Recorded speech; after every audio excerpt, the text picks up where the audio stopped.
Wajah Kiai Dulang menjadi semakin tegang. Terbersit di dalam hatinya kesediaan untuk menghadapi setiap kemungkinan, karena ia pun merasa mempunyai bekal ilmu. Meskipun dengan sadar ia mengetahui bahwa ilmunya tidak tinggi ilmu Linggodadi dan Linggopati, tapi jika terpaksa ia harus mati, maka ia memilih mati sebagai seorang laki-laki jantan daripada sebagai seorang pengemis yang ketakutan.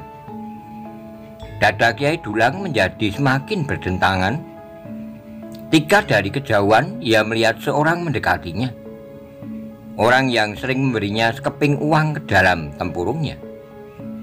Orang yang telah minta kepadanya untuk memasuki halaman yang sudah kosong, dan yang menurut orang yang duduk di sampingnya, orang itu bernama Linggopati. Untuk sesaat Kiai Dulang justru tidak dapat bergerak. Ia duduk membeku, seolah-olah ia berada di antara dua mulut raksasa yang telah menganga. Ia sadar akan kemampuan Linggodadi dan tentu juga Linggopati. Jika Linggodadi digelari pembunuh orang berilmu hitam, maka Linggopati tentu mempunyai kemampuan juga untuk melakukannya. Teringat olehnya seorang anak muda bernama Maisa Bungalan yang dijumpainya di perjalanan tanpa batas. Anak muda yang seolah-olah sama sekali tidak terpengaruh oleh perasaan lelah, karena kemampuannya menguasai diri sendiri, kemampuan mengatur segenap jalur kekuatan yang ada di dalam dirinya, dan kemampuannya menyerap kekuatan cadangan yang berada di dalam dirinya dan di dalam alam sekitarnya. Ia sama sekali tidak mempunyai keberanian untuk melakukan sesuatu terhadap anak muda itu. Namun kini ia berada di antara dua kekuatan raksasa yang tidak terbatas. Tetapi Kiai Dulang berusaha untuk menenangkan hatinya, seolah-olah ia tidak mengetahui apa yang dapat terjadi atasnya. Karena itu ketika orang yang disebut bernama Linggopati itu mendekatinya, maka sambil tersenyum ia berkata, "Hei, apakah benar bahwa Tuan adalah kakak orang yang menyebut dirinya bernama Linggodadi ini? Dan benarkah bahwa Tuan yang bernama Linggopati?" Orang yang duduk di sampingnya itu menggamitnya. "Suaramu dapat menarik perhatian orang yang lewat. Apa salahnya? Jangan pura-pura dungu. Kau harus menyadari bahwa sebentar lagi aku akan membunuhmu." "Membunuh?" Kiai Dulang benar-benar menjadi cemas. "Apakah salahku?" Tetapi Linggopati tersenyum, katanya, "Kau benar. Aku adalah Linggopati. Tapi seperti yang dikatakan adikku, jangan berteriak begitu supaya tidak menarik perhatian orang-orang yang lewat. Meskipun aku orang Maibit, tetapi dalam keadaan seperti ini tidak banyak orang yang mengenal kami berdua." "Aku sudah mengatakannya," potong Linggodadi. "Nah, anggaplah bahwa kau tidak mengetahui bahwa kami adalah dua orang bersaudara yang bernama Linggopati dan Linggodadi." Kiai Dulang menjadi bingung. "Itu tidak mungkin, Kakang," sahut Linggodadi. "Ia sudah mengetahui tentang kita. Kita harus membunuhnya." Tetapi Linggopati tersenyum, katanya, "Orang ini sangat menarik. Agaknya ia termasuk salah seorang yang sedang menyelidiki sesuatu tentang Linggopati dan Linggodadi di Maibit. Tapi aku tidak berkeberatan bahwa ia mengetahui serba sedikit tentang kita seperti orang-orang lain mengetahuinya. Bukankah hampir setiap orang mengetahui bahwa padepokan yang tertutup tanpa regol itu adalah padepokan Linggopati dan Linggodadi? Tapi mereka tidak akan dapat mengatakan kemanakah Linggopati dan Linggodadi sekarang berada. Orang ini pun tidak akan dapat mengatakannya, sehingga apa yang diketahuinya tidak lebih dari yang dapat diketahui oleh orang-orang lain. Tetapi ia dengan sengaja mencari aku. Tidak, aku hanya pernah mendengar namamu." Linggopati tertawa, katanya, Itu pun wajar bahwa seseorang akan tertarik mendengar nama Lingodadi si pembunuh orang berilmu hitam. Apalagi orang itu memang berilmu hitam. Tapi aku yakin menilik sikap dan pembicaraan yang setiap kali aku lakukan dengan orang itu, ia bukannya prajurit Singosari, tapi ia tentu datang dari satu kelompok yang akan dapat mengganggu kita. Jika ia bukan prajurit Singosari atau petugas sandi, tentu ia orang yang memiliki ilmu hitam. Aku berharap bahwa ia adalah orang yang memiliki ilmu hitam seperti Mpu Baladatu yang sudah menaklukkan gerombolan serigala putih dan macan kumbang. Tetapi itu adalah suatu kebodohan Mpu Baladatu. Sebelumnya tidak ada orang yang pernah menyebut namanya. Tapi dengan penaklukan kedua gerombolan yang cukup besar itu, maka setiap orang percakapkan namanya. Ya Dulang sama sekali tidak menyaut. "Kakang," berkata Lingodadi yang agaknya memang lebih kasar dari kakaknya, "kenapa kita membiarkannya hidup? Biarlah. Ia memperkenalkan kita kepada gerombolannya. Sebenarnya lah bahwa kita tidak berkeberatan untuk menerima setiap uluran tangan. Kita ingin bekerja bersama siapa saja yang memang mempunyai cita-cita yang tinggi. Tidak berhenti pada kepuasan sesaat tanpa jangkauan masa depan sama sekali. Tapi orang ini berbahaya." Linggopati tertawa, katanya, "Kita pernah mencurigai orang-orang tertentu yang sekarang justru merupakan orang-orang terbaik di dalam lingkungan kita. Mungkin orang ini pun demikian." Lingodadi menjadi termangu-mangu, sementara Linggopati berkata selanjutnya, "Biarlah ia berbuat apa saja. Biarlah ia kembali ke dalam kelompoknya. Jika ia menyadari keadaannya, tentu ia akan kembali ke Maibit dan akan berada di tempat ini pula. Tetapi jika ia tidak bersedia bekerja bersama kita, biarlah ia menjadi musuh yang paling berbahaya."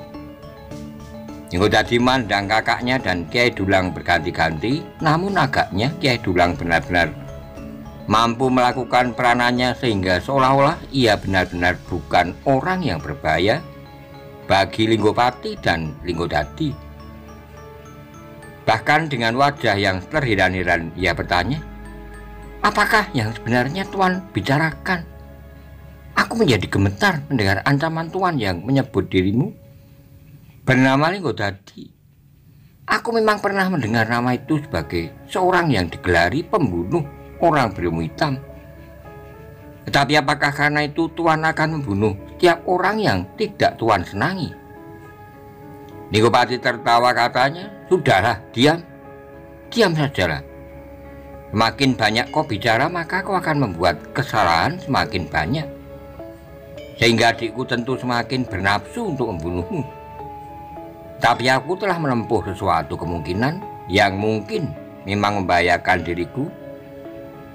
Tetapi apa boleh buat, engkau pergilah. Jika kau salah seorang yang tidak bergabung dalam induk kelompok yang manapun juga, kembalilah kepadaku. Kau akan mendapat tempat yang baik. Tetapi jika kau memang salah seorang dari kelompok yang dipimpin oleh Mpu Baladatu dalam genggaman ilmu hitam, katakanlah kepadanya bahwa Linggopati dan Linggodadi memang berada di Maibit, tetapi padepokannya yang tidak mempunyai regol ternyata telah kosong dan tidak seorang pun yang akan dapat mengenalnya, karena ia dapat merubah dirinya dalam 1000 wujud." Kiai Dulang menjadi semakin berdebar-debar. "Sudah tentu aku tidak dapat merubah wajahku. Demikian juga Lingodadi. Tapi kami dapat mengenakan pakaian, kelengkapan dan mungkin sedikit gangguan di wajahku sehingga orang Maibit sendiri tidak dapat mengetahui dengan pasti yang manakah sebenarnya Lingodadi dan Linggopati yang mereka kenal sebelumnya. Hanya jika ada sebuah pedati yang ditarik oleh 4 ekor kuda yang tegar, itulah salah seorang dari 2 orang bersaudara yang sangat ditakuti oleh setiap orang, atau bahkan kedua-duanya. Tetapi sudah tentu tidak seperti yang kau lihat sekarang ini. Kakang telah membuka semua rahasia tentang diri kita, potong Lingodadi. Mungkin ia benar-benar seorang musuh yang sangat berbahaya. Linggopati tertawa katanya. Pergilah, dan aku menunggu kau di sini. Kau pasti akan kembali. Tapi aku tidak tahu apakah kau kembali sebagai kawan atau sebagai lawan yang harus aku cincang sampai lumat. Sebab aku mendengar bahwa cara yang dipergunakan oleh orang-orang berilmu hitam untuk membinasakan lawannya adalah sangat mengerikan. Tetapi kami mempunyai cara yang serupa meskipun kami bukan orang berilmu hitam dan menyadapnya dengan mengorbankan nyawa orang lain. Dada Kiai Dulang berdegup semakin keras, tetapi ia masih tetap berusaha untuk menyembunyikan perasaan itu sejauh dapat dilakukannya. Nah, cepat pergilah, desak Linggopati. Kau masih mendapat kesempatan. Baiklah, jawab Kiai Dulang. Aku akan pergi, tapi aku tidak tahu kemana aku akan pergi. Karena aku memang tidak mempunyai tujuan tertentu. Mungkin aku akan pergi ke kota yang terdekat atau kota yang jauh sama sekali. Jika aku tidak kembali, artinya bahwa aku mendapat tempat yang lebih baik untuk mencari nafkah. Jika tidak, aku akan kembali ke kota ini apapun yang akan kalian tuduhkan kepadaku. Karena sebenarnya aku sama sekali tidak mengerti yang kalian maksud. Sudahlah, diamlah, agar kau tidak keliru, potong Linggopati. Pergilah. Kiai Dulang pun kemudian bergeser surut, perlahan-lahan ia berdiri dan dengan ragu-ragu melangkah pergi. Panggil Linggopati. Kiai Dulang berpaling dengan hati yang berdebaran, tetapi dilihatnya Linggopati tertawa sambil melemparkan sekeping uang. Kau memerlukannya, bukan? Oh, desis Kiai Dulang. Namun sekali lagi ia membuktikan bahwa ia tidak dapat berperan dengan baik. Dengan tergesa-gesa uang itu dibungutnya sambil berkata, terima kasih. Lalu ditatapnya Lingodadi seolah-olah mengharapkan bahwa ia pun akan melemparkan sekeping uang seperti Linggopati. Tapi Lingodadi justru membentak, cepat pergi. Oh, dengan tergesa-gesa Kiai Dulang pun melanjutkan langkahnya menjauhi kedua orang kakak beradik yang masih berdiri di tempatnya. Aku tidak terlalu yakin bahwa orang itu berbahaya, berkata Linggopati. Nampaknya ia benar-benar seorang pengemis. Ia mencari aku, desis Lingodadi. Ya, ia memang bertanya tentang Lingodadi. Memang mungkin ia termasuk salah seorang dari mereka yang berilmu hitam. Namun agaknya ia akan dapat melihat sesuatu yang mungkin akan dapat menariknya bersama beberapa orang kawannya. Jika tidak, maka yang diketahuinya sama sekali tidak berarti. Ia tidak akan dapat menemukan tempat kita yang sebenarnya. Biar sajalah jika orang itu datang dan merampok buah-buahan di padepokan tertutup itu. Lingodadi menarik napas dalam-dalam, lalu katanya, apakah aku diperbolehkan mengikutinya? Itu tidak perlu. Aku kira jika ia mengetahui bahwa kau mengikutinya, ia pun akan dapat berbuat sesuatu untuk mengelabuimu. Lingodadi menarik napas dalam-dalam, namun kemudian katanya seolah-olah kepada diri sendiri, ia tidak akan mampu berbuat apa-apa. Jika aku ingin membunuhnya, ia akan mati terkapar di pinggir jalan. Dan itu sama sekali tidak perlu, sahut Linggopati. Berapa kali aku mencegah kau melakukan pembunuhan. Dan meskipun tidak seluruhnya, tetapi beberapa antara mereka kini berada di dalam lingkungan kami. Lingodadi tidak menjawab. Biarlah orang itu menemui Mpu Bradatu, seandainya ia memang orang dari lingkungannya. Biarlah ia mengatakan apa yang diketahuinya tentang kita. Lingodadi tidak menjawab, tapi ia tidak lagi memperhatikan langkah pengemis yang sudah semakin jauh dan kemudian hilang di tikungan. Ketika Kiai Dulang sadar bahwa ia sudah tidak dilihat lagi oleh kedua orang yang menyebut diri mereka Linggopati dan Lingodadi, maka ia pun segera mempercepat langkahnya. Sekali-kali ia berpaling karena kegelisahan di hati sendiri.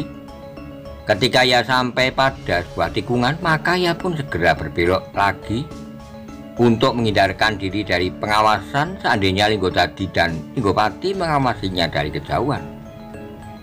Di dalam sebuah lorong yang sempit, Kiai Dulang menarik napas dalam-dalam seolah-olah ia sudah terlepas dari intaian kedua orang yang telah mendebarkan jantungnya itu. Meskipun demikian, Kiai Dulang tidak memperlambat langkahnya, seolah-olah ia ingin cepat-cepat keluar dari daerah Mahibit yang bagaikan menjadi sepanas bara.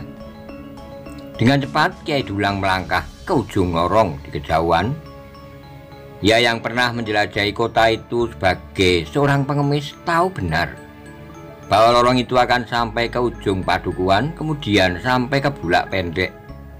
Ia akan melintasi bulak itu dan akan sampai ke jalan yang lurus melintasi gerbang kota. "Aku akan segera sampai di luar kota," desisnya. Tetapi ketika ia muncul di mulut lorong, terasa jantungnya bagaikan meledak. Seolah-olah tiba-tiba saja ia telah berdiri di hadapan seseorang yang duduk di atas buah batu di pinggir lorong tepat di simpang 3. "Oh!" terloncat sebuah desah di bibir Kiai Dulang. "Aku sudah memperhitungkan bahwa kau akan mengambil jalan ini untuk menghindarkan diri dari pengawasanku," desis orang itu. Kiai Dulang menjadi bingung apakah yang harus dikatakannya. Karena itu untuk beberapa saat ia berdiri bagaikan patung. "Bagiku kau tetap berbahaya," desis orang itu. "Kakang Linggopati memang melampaui percaya kepada diri sendiri. Tapi sikapnya itu kadang-kadang sangat merugikan kami semuanya. Tapi aku tidak akan berbuat apa-apa. Aku hanya akan pergi seperti yang kalian perintahkan. Pergi dari kota ini memang mengurangi beban kami, tetapi akan lebih lapang lagi dada kami jika orang-orang seperti kau ini dibunuh saja sama sekali. Tapi aku tidak bersalah.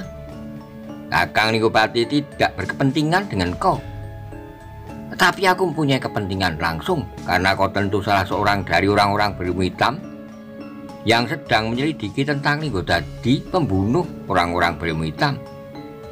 Dan seperti gelar itu, maka kau pun harus dibunuh."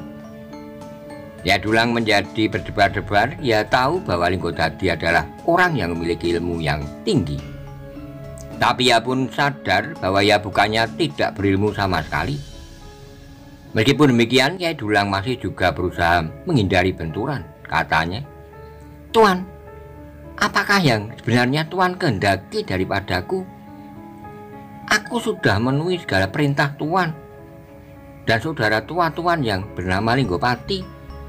Apakah masih ada yang salah? Kau orang yang berbahaya bagiku, tapi tidak bagi Kakang Linggopati. Karena itu, maka aku telah berusaha diam-diam mencegatmu di sini. Karena Kakang Linggopati tidak mengizinkannya, aku benar-benar tidak merasa bersalah."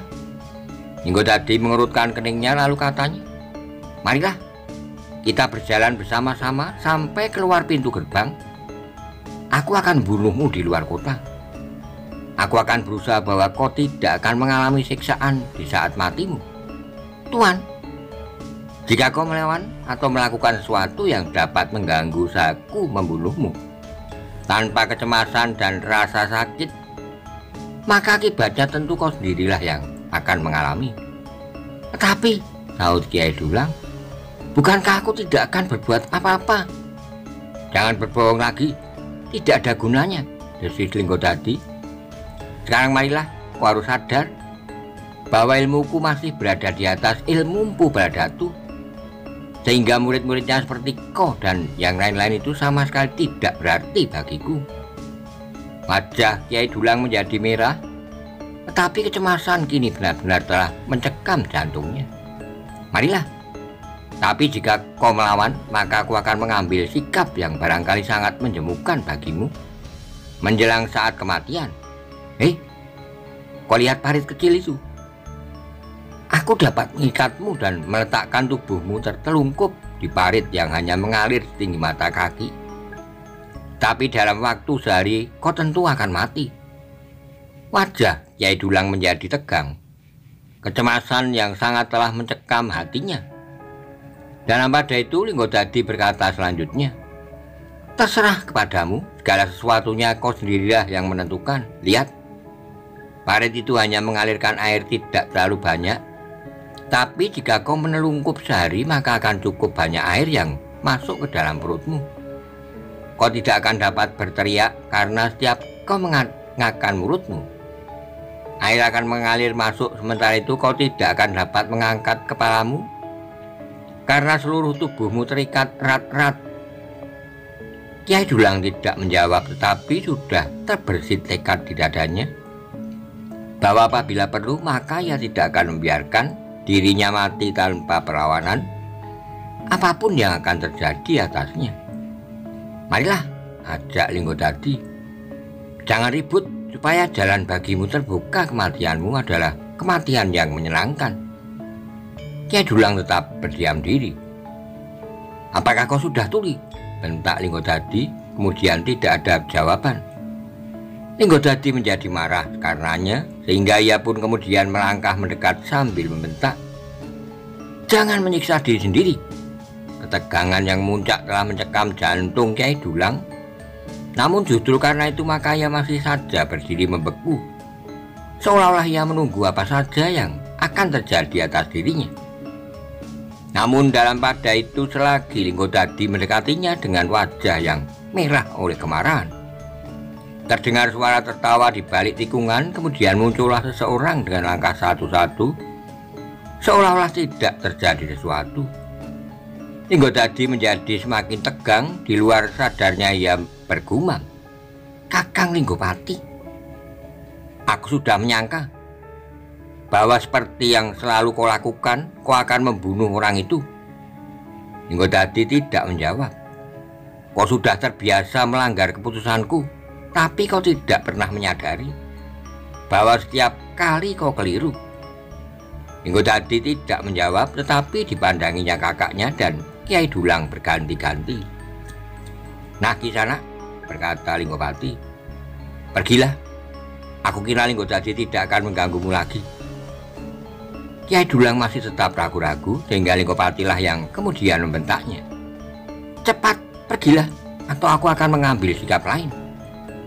Seperti orang yang tersadar dari mimpinya, Kyai Dulang pun kemudian dengan tergesa-gesa melangkah, meninggalkan tempat itu jauh lebih cepat dari yang sudah dilakukannya. Sambil tersenyum, Linggopati melihat orang itu berlari-lari kecil. Tiap kali Kyai Dulang berpaling untuk meyakinkan bahwa Linggodadi tidak menyusulnya lagi. "Kakang terlampau manjakan orang-orang yang memusuhi aku," berkata Linggodadi. "Kau memang kasar, Linggodadi, tapi sebaiknya kau menurut nasihatku. Orang itu sama sekali tidak berbahaya. Aku pasti bahwa ia bukannya petugas sandi dari Singosari. Sedangkan jika ia orang dari lingkungan ilmu hitam, maka ia akan merupakan tusukan yang mungkin akan berarti bagi lingkungan itu. Lingkungan ilmu hitam cukup ketat. Aku tidak keberatan jika ia akan bilang itu tidak akan banyak berpengaruh." Linggodadi yang kecewa itu terdiam, tapi ia tidak berani berbuat sesuatu karena peringatan yang demikian dari kakaknya merupakan peringatan yang menentukan.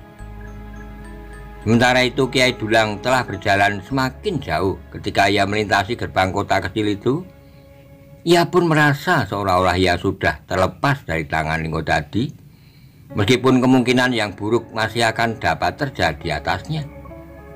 Namun agaknya Kyai Dulang benar-benar telah bebas dari ancaman Linggodadi, sehingga ia merasa bahwa jiwanya sudah tidak terancam lagi ketika ia sudah melintasi beberapa buah padukuan dan bulak.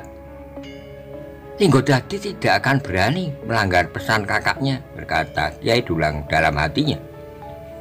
Sambil berjalan dengan tergesa-gesa menjauhi Mahibit, Kyai Dulang mulai menganyam cara untuk mengatasi persoalan yang dapat timbul. Kemudian dengan perguruan Empu Baladatu, ia mencoba untuk menilai apakah sekiranya Empu Baladatu mempunyai kemampuan yang seimbang dengan Linggodadi dan Linggopati. Seandainya Empu Bharadatu memiliki ilmu yang seimbang dengan salah seorang dari keduanya, namun bersama-sama keduanya tetap merupakan orang yang sangat berbahaya bagi perguruan ilmu yang disebut hitam itu, berkata Kyai Dulang.